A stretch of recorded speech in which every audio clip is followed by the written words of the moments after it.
Chapter 7ல் exercise 7.2ல் 7 sum பார்க்க போகிறோம். இதுவும் ஒரு இம்பார்ட்டன்ட் சம் தான், 2 மார்க்ஸ் சம் தான். If the ratio of radii of 2 sphere is, ரெண்டு ஸ்பியரோட ரேடியஸ் கொடுத்துட்டாங்க 4:7 ரேஷியோவில் கொடுத்துருக்காங்க. Find the ratio of their volume. Radius கொடுத்துட்டாங்க, இதை வச்சு நம்மளை வால்யூம் கண்டுபிடிக்க சொல்கிறாங்க. Given ratio of 2 radius of sphere R1:R2 4:7. To find the ratio of their volume. Volume தான் நம்ம கண்டுபிடிக்க போகிறோம். வால்யூம் ஆஃப் ஸ்பியர் ஃபார்முலா என்னப்பா, 4/3 pi r cube. So V1/2 sphere சொல்லியிருக்காங்க, அதனால் ஒரு ஸ்பியர் V1 ஆகும், இன்னொரு ஸ்பியர் V2 ஆகும். V1/V2 = 4/3 pi r1 cube by 4/3 pi r2 cube.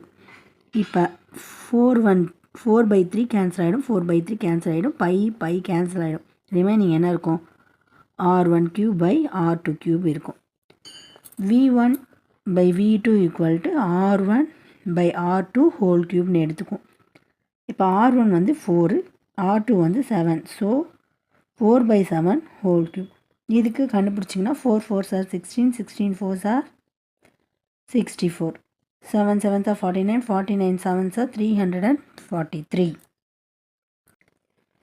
அப்போ V1:V2 என்னம்மா, 64:343. அப்போ ரேஷியோ என்ன, result ratio of volume, volume தான் கேட்டாங்க. Ratio of volume volume of the sphere = 64:343.